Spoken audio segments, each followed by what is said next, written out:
நம்ம ஃபஸ்ட்டே பார்த்தோம் 5 பெட்டிகள் சிவப்பு மற்றும் வெள்ளை பெட்டிகளுக்கு இடையில் வைக்கப்பட்டுள்ளன கொடுத்துருக்காங்க. இதை வந்து நம்ம ஃபஸ்ட்டு வந்து வெள்ளை தான் எழுதணும். ஏன் ஃபஸ்ட்டே பார்த்துட்டோம். அந்த படி சிவப்பு வெள்ளை போட்டோம்னா நமக்கு ஆன்சர் வராது. வெள்ளைக்கு அடுத்து 5 3 4 5 5க்கு அடுத்து என்னது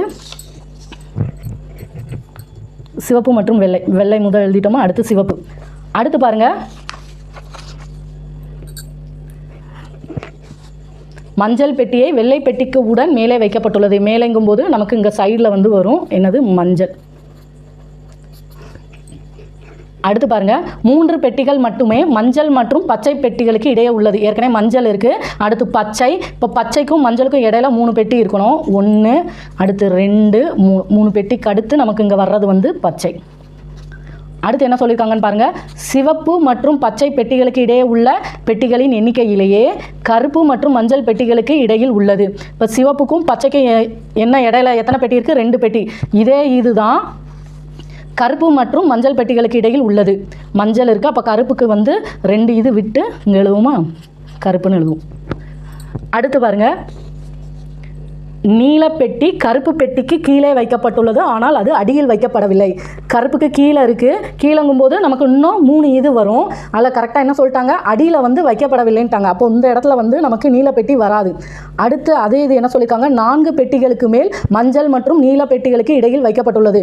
நமக்கு அடியில் வராது. அப்போது நீலம்ங்கிறது வந்து இங்கேயும் வரலாம், அப்படி இல்லாட்டி இங்கேயும் வரலாம். ஆனால் அவங்க என்ன சொல்லிட்டாங்க, 4 பெட்டிகளுக்கு மேல் மஞ்சள் மற்றும் நீல பெட்டிகளுக்கு இடையில் வைக்கப்பட்டுள்ளது. சப்போஸ் இந்த இடத்துல நீலம் நம்ம எழுதணும் அப்படின்னா மஞ்சளுக்கும் இதுக்கும் 4 பெட்டிக்கு மேலே இருக்கணுமா. 1 2 3 4 தான் வரும். இந்த இடத்துல நீலம் எழுதணும்னா 4க்கு மேலே வரணும்னா நம்ம இந்த இடத்துல தான் நீலம் எழுதணும். இதில் நீலம் வராது. அடுத்து பாருங்கள், ஒரு பெட்டி நீல பெட்டிக்கும் ஆரஞ்சு பெட்டிக்கும் இடையில் வைக்கப்பட்டுள்ளது. ஒரு பெட்டி நீல பெட்டிக்கும் ஆரஞ்சு பெட்டிக்கும் இடையில வைக்கப்படுது. இந்த சைடு நம்ம கனெக்ட் பண்ண முடியாது. ஏன்னா ஒரு பெட்டி இங்கே வச்சுருக்காங்க அப்படின்னா இந்த இடத்துல ஆரஞ்சு நம்ம எழுத முடியாது. ஏற்கனவே பச்சை இருக்குது. அப்போது நம்ம இந்த சைடு தான் ஆரஞ்சுன்னு எழுத முடியும். ஏன்னா நடுவில் ஒரு பெட்டி இருக்குன்ட்டாங்க, அதனால் நம்ம இந்த சைடு எழுதிக்கோம். இந்த சைடு ஏற்கனவே அந்த இடத்துல வந்து பச்சை இருக்குது. அடுத்து பாருங்கள், இளஞ்சிவப்பு பெட்டி ஊதா பெட்டிக்கு மேல் வைக்கப்பட்டுள்ளது. இன்னும் 2 தானே, இளஞ்சிவப்பும் ஊதாவும் இப்படி இருந்து போகும்போது நமக்கு மேலே தான் இளஞ்சிவப்பு வரும். இங்கே வந்து இளஞ்சிவப்பு, இங்கே வந்து ஊதா. இப்போ என்ன கேட்டிருக்காங்க, நமக்கு எந்த பெட்டி கருப்பு பெட்டிக்கு மேலும் கீழும் உள்ளது.